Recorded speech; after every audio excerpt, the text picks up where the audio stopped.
Hey guys, welcome back to my channel where I cover nostalgic, obscure, or otherwise strange content. Today, we're looking at an old movie. And by old, I mean it's a 1959 B sci-fi movie. It is in the public domain. It's called Teenagers from Outer Space. I fell in love with this movie and how silly it was as soon as I saw it. In this movie, it deals with a lot of like outdated special effects techniques, right? Like they clearly didn't have the technology, they didn't have the budget, but they did the best with what they had. And I'm not a videographer, I'm not, an expert when it comes to the technical things, but I know someone who is, my friend Anton, who is a videographer here on YouTube. He has a channel, it's really cool, and you guys should check it out. But he has very kindly come in, and he's gonna help me kind of review this movie and kind of give his perspective as a guy that works with the technical aspect of video. And I'm really excited, because he's really cool. You guys are gonna like him. So this film actually has a crazier story behind the making of the film. The film itself was originally titled The Ray Gun Terror, and also called The Boy from Outer Space, and also called The Gorgon Terror. It was released by Warner Brothers as a double feature alongside the sequel to the original Japanese Godzilla movie. Back then, studios used to bulk sell good and bad movies together to exhibitors and other movie theaters as a way to just sort of sell as much as they can. The film itself received poor reviews, but they weren't terrible reviews, and it later on gained a cult following. So the movie starts off with these scientists that swear to God they saw a UFO, and they did. Time will tell, Dr. Mason. We can only wait and wonder. Wonder how. Wonder when. The match cut from the man looking up to the dog howling at the sky is actually pretty well done, and it's used to get the movie started pretty quickly. I actually kind of like that, where they connected two different ideas, or two similar ideas. This spaceship lands and these aliens get out and they're surveying the land. Oh, and this is by no means like a gory movie or anything like that. It's pretty old-fashioned, but if you don't like skeletons, especially when it comes to the demise of animals, just a heads up, we're about to deal with that. And also this video contains flashing lights from here on out throughout, so if you're sensitive to that, just also heads up. This one head alien who's an asshole, he just like has this dog come up to him and start barking, and he just disintegrates it and leaves nothing but the bones behind. Son of a bitch.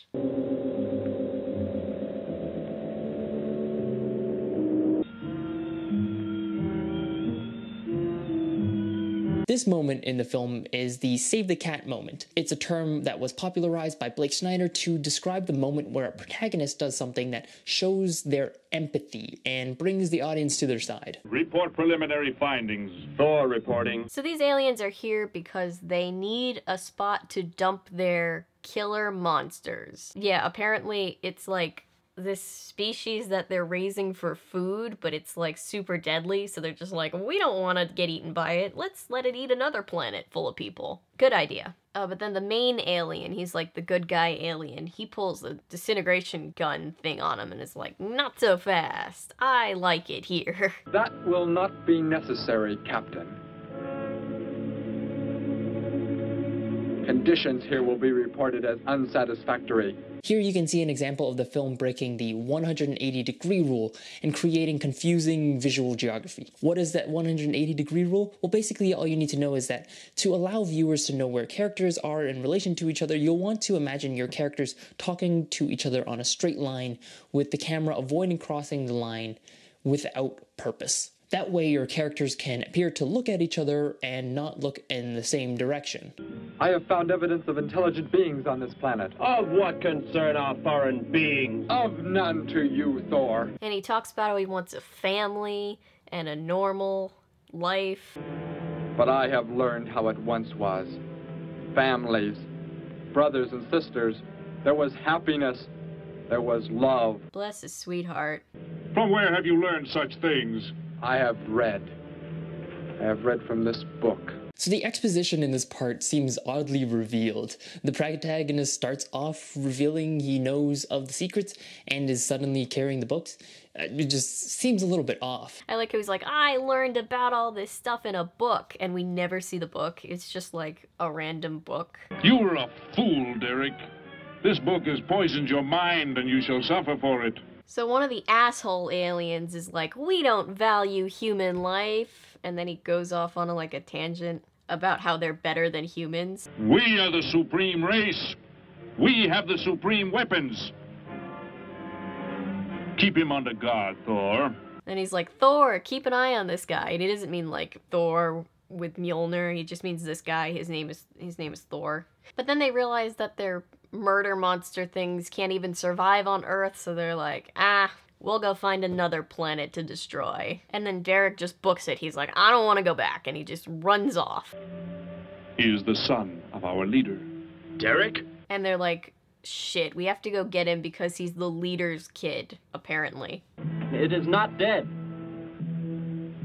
It has revived. And then plot twist, it turns out that the murder monsters can survive on Earth. So they are going to come back with a shipment and just drop all these monsters on the planet. The excessive nitrogenic gas compound shocked its system. Now it thrives on the very same compounds. Then this planet is suitable. Cool. But they leave one asshole alien behind to get Derek back. So Derek, the good alien, is on the run from all the other aliens who are assholes. Got it? Okay. Derek, who looks an awful lot like John Mulaney, by the way. Yeah, can't be the only one that sees that. He takes the little dead dog's tag. I know, very sad. But he takes that and he goes to find the address that's listed on that tag. Would you tell me the meaning of the inscription on this metal piece? Sparky, 1243 Willowcrest Drive. Meanwhile, asshole alien, I forget his name, he's hitchhiking to the same gas station. He's kind of right on Derek's tail. Hop in, I'll give you a lift. Lift? Well, it's a long way into town. Okay, it's all right with me. Wait. Meanwhile, Derek gets to the house of the now deceased Sparky. Rest in peace, Sparky. And he meets this girl. You can see where this is going. You've come to see our room for rent? What's that? I fell to see the room for rent, Grandpa. And it just so happens that she and her grandpa are renting a room in their house. So she's like, oh, you're here to rent the room, right? And he's like, yeah, that's me. I'm Betty Morgan, and this is my grandfather. The empty room belonged to my brother, Bud. Your brother? You knew your brother? Poor Derek, he's just like, wait, you have family? That's neat. I never knew my mother or father. Well, let's take a look at the room, and if you like it, you're welcome to stay. So having nowhere else to go, Derek decides to rent the room, which Grandpa lets him have rent-free for a little while. Grandpa is a sweetheart. I asked him where he was from, Grandpa, and he just said he was from very far away. He's not lying. So Betty, that's the girl's name, her friend Joe shows up just to be like, hey, I can't hang out with you today. I have to go to my reporting job and interview some people about a UFO. Crazy, right? Something that absolutely blew my mind, by the way, I did not know this when I was filming somehow, but Joe is played by the guy who is the mastermind behind the whole movie, Tom Graff. I will let Anton tell you more about that, because that's where I learned it from. The filmmaker himself, Tom Graff, was the writer, director, cinematographer, producer, and editor of the film. He studied filmmaking at UCLA in the early 50s and made his first feature film comedy, The Noble Experiment, which didn't do too well. He later worked for the B-movie master himself, Mr. Roger Corman, as his assistant on Not of This Earth, before deciding to write and make his own low-budget sci-fi movie. He raised money from an actor named Gene Starling and used an ad in The Hollywood Reporter to get funding from another actor named Brian Pearson, as long as they agreed that Brian would be able to get a role in the film and his wife would also be cast in a role in the film. The budget totaled about $20,000 US, or about $180 US today. Unfortunately, after the film release, Pearson actually took Graff to court over his investment. He got his initial $5,000 back, and the two never spoke again. Shortly after this, Graff had actually pulled a lot of different questionable stunts such as declaring himself as the second coming of Christ. Yeah, and then he fled to the East Coast after a lot of people got upset with him. He edited one last sci-fi feature film in the 60s and pulled other questionable stunts like declaring his script sold for $500,000. Ultimately, he took his life in 1970 at the age of 40. I'm sorry to bum you out like that, but that's just the truth. I guess a reporter's life can be pretty hectic. You never know when a news story will break. Grandpa's so sweet. Maybe Derek would like to go swimming if you let us borrow the car. So she's like, okay, I'll take our new friend Derek swimming instead. Meanwhile, the not very nice alien, you know, he's hitchhiking in this car and they pull off for gas and he realizes that Derek was at the same gas station. For those clothes you're wearing. I talked to a guy this morning who was wearing the same kind of outfit. You spoke to him? What did he tell you? Where did he go? So he threatens this guy instead of asking nicely where Derek is. And then he disintegrates the guy that gave him a lift and the guy who gave him directions. So he's just got no manners all around. Just unceremoniously throws that skeleton out of his own car. You don't have to put the brake on so hard, Derek. Oh yeah, and Derek just drives a car pretty easily. That's interesting. I have never piloted a vehicle like this before. I will try again. They even, like, acknowledge that he's never, like, seen a car like that before, and he's just like, cool, this isn't hard. So she introduces him to her friend Alice, whose hair is more gorgeous than my hair has ever been while she's swimming. Derek, this is Alice. Derek!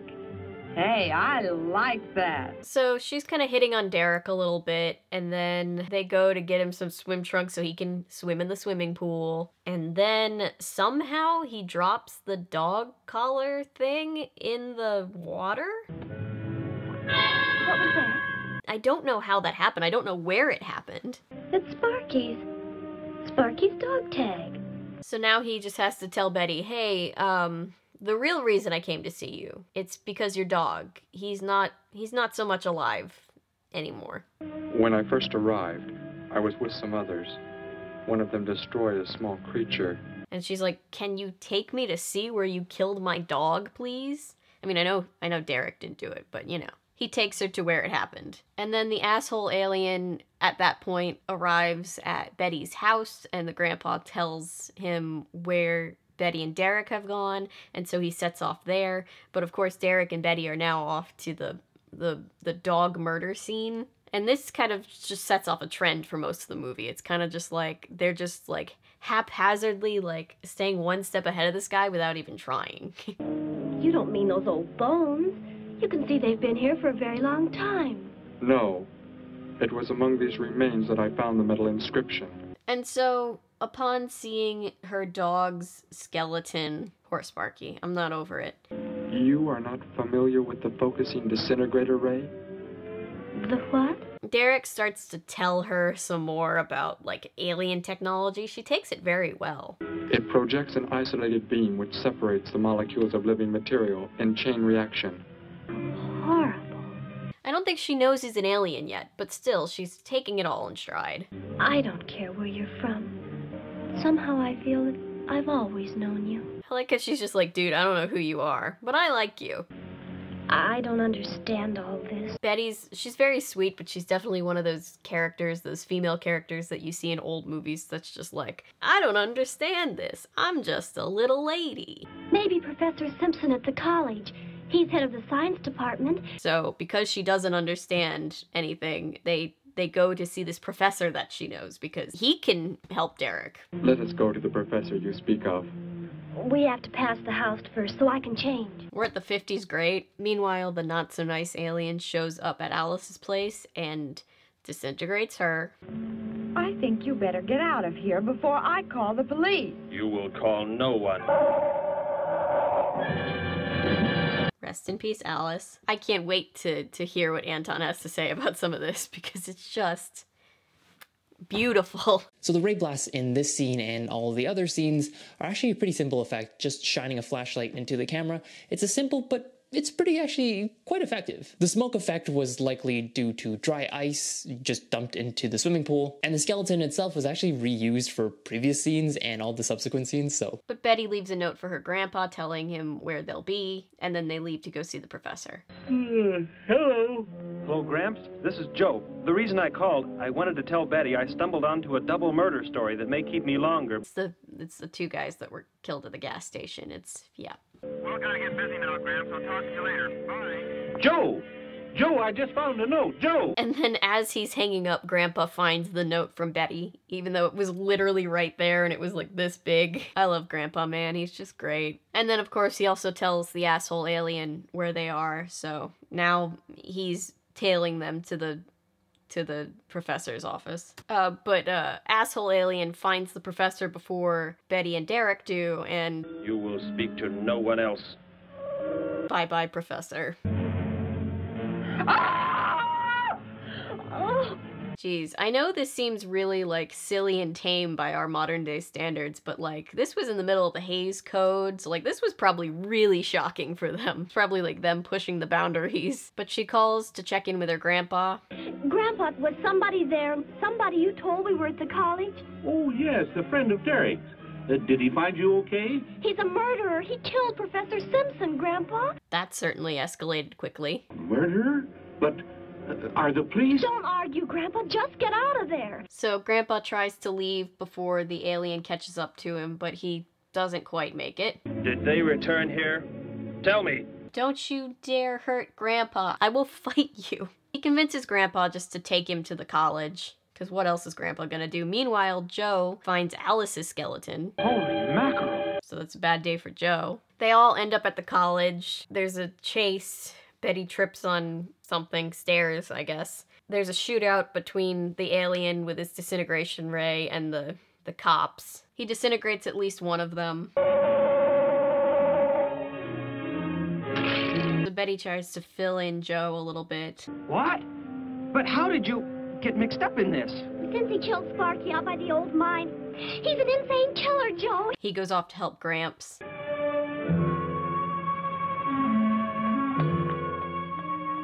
What are you doing down here? Look. Here on the sidewalk. Drops of blood. I don't think you're supposed to touch just blood, right? But uh-oh, the blood belongs to the alien who got shot, and he's massively in pain in the back of the car. Get in! So he makes Derek and Betty take him to a doctor's office to remove the bullets. I say, what is this? So they show up at the doctor's office, and he's like, what the hell, guys? And they're just like, look, can you just take the bullets out of this guy, please? We'll tell you later. So while the bullets are being pulled out of the alien, he tells Derek, hey, we're gonna dump those monsters here anyway. And also, your dad's the leader, so I gotta get your ass home. You are the son of our leader.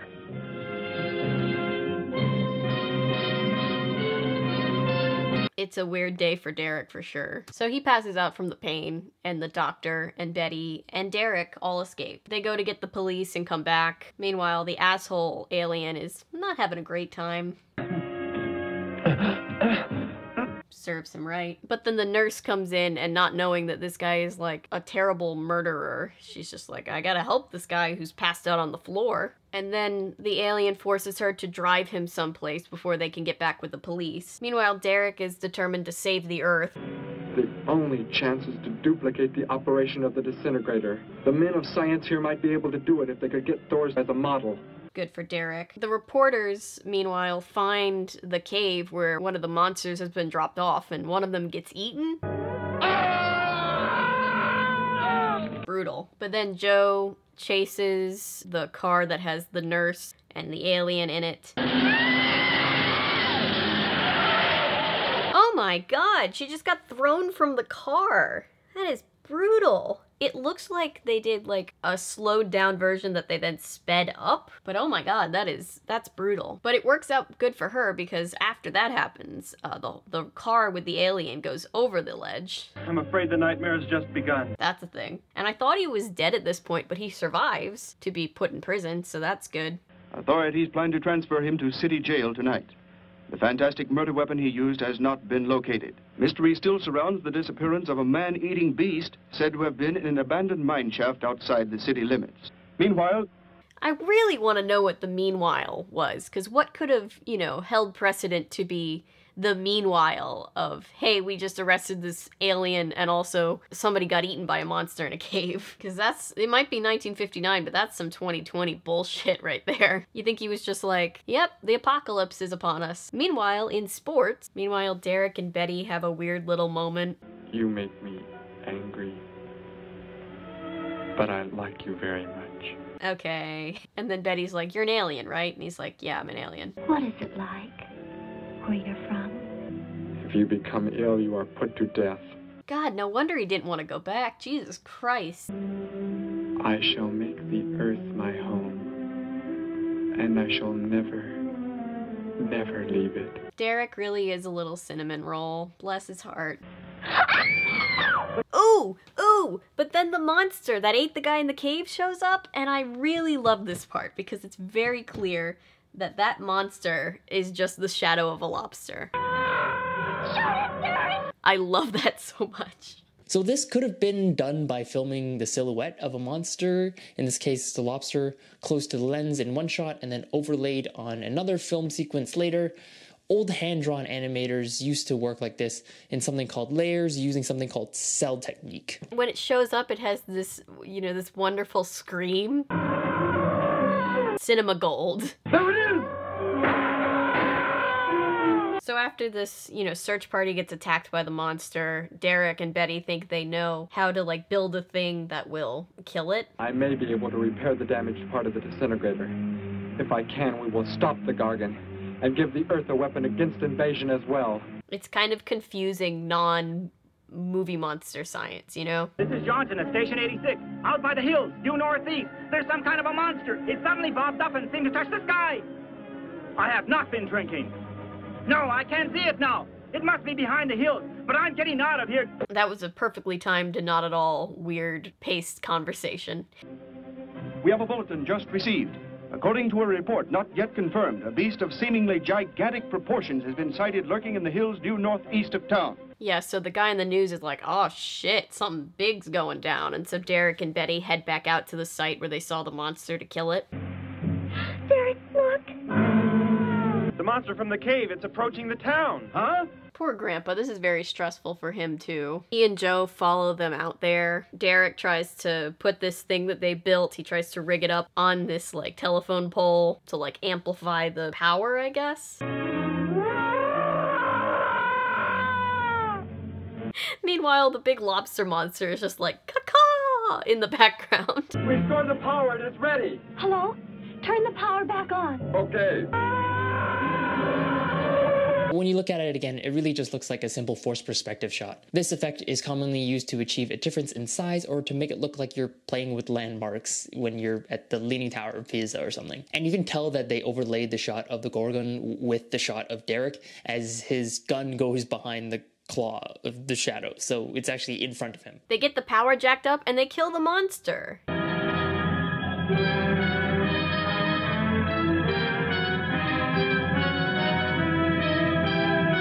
Yay! But then they realize, oh, all those aliens are coming back with like a lot more monsters. It is too late.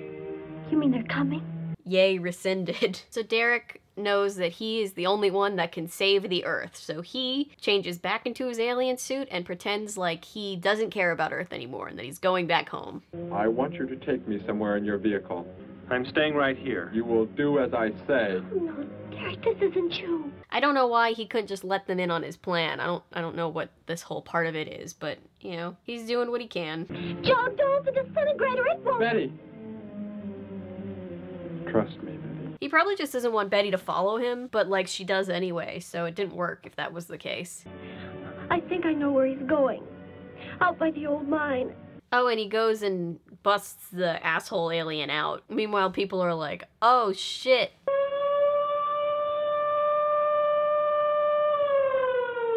Lobster aliens. You must understand.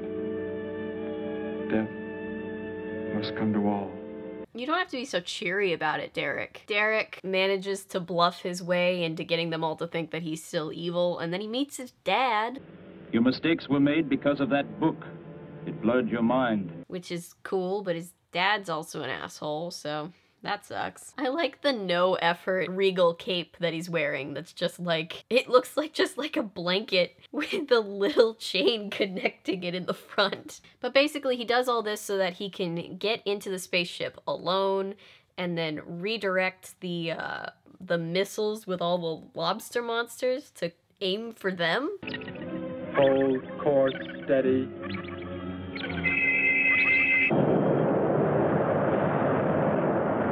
So here they actually jarringly implement stock footage in between the shots of the explosion and the shots that they had shot, which you can tell because there's like a difference in environment and image quality, so it's a little weird. And basically the movie ends with Derek sacrificing himself to save Betty and Grandpa and Joe, taking out the lobster monsters and the other evil aliens along with him. And then there's this very weird yet also very sad Lion King moment of Derek in the sky. I shall make the earth my home, and I shall never, never leave it. I have a lot of feelings, okay? I don't know which ones are correct right now. And all the humans walk off. Thanks to Derek's noble sacrifice. Rest in peace, Derek, you wonderful, weird little alien. So overall, I actually liked this film. I enjoyed watching the film quite a bit. There are some things that I, of course, did pick out. The film had several things that low-budget films do that kind of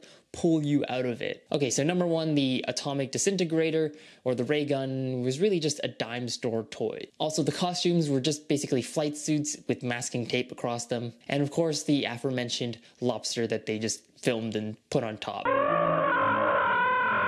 Another thing is exposition over expense. That's a common decision that low-budget filmmakers will make in an effort to avoid having to spend money shooting expensive scenes, so they'll just do exposition and have the characters give dialogue. And also the way the dialogue was written seemed a little bit out of place when they were giving that sort of exposition. However, since I wasn't really expecting much of this film, I actually quite enjoyed watching it. It kind of reminded me of like an old Doctor Who episode, like fighting a monster of the week kind of thing. It was kind of silly, but never really took itself too seriously anyway. The thing I appreciate most was actually the filmmaker's desire to make a movie despite his budgetary constraints. It was actually very admirable. I myself have made a feature-length-ish film for less than $1,000 a few years back, and I made a lot of writing and story mistakes. One being I tried to finish writing the entire film in less than a couple days. Overall, it's not bad for a bad movie. It's kind of charming. Unfortunately, the story behind it was less than charming, but the film itself was good as a bad movie can be. And it just entered public domain in the United States, so feel free to remix the movie however you like, I guess, or use it in music videos, whatever. Anyway, back to you, Avery. This movie is in the public domain, like I said, so it is on YouTube. In a couple different places. I'll link it, so if you want to watch the whole thing, you can. I'd like to thank Anton again for collabing with me on this video. We also did a video on his channel where we talk about why people love campy bad movies so much, and I had a lot of fun helping him on that, so I just want to thank him for inviting me into that and to helping me out on this. He's been really, really cool to work with, and I really, really hope you check out his channel because it's really, really good. But I'm going to end this video here. Thank you for being here. Thank you for watching, liking, commenting, subscribing, sharing. Anything and everything you do to support this channel means the world to me so much, guys. I appreciate all of you. Every single one of you is just, you know, the reason this channel exists, so thank you so much. If you're new here and you're a fan of nonsense, maybe consider sticking around because I post nonsense all the time. And remember, my name is Avery. I'm a YouTuber if you say so, because thanks to you guys, this is technically a YouTube channel. Bye, everybody!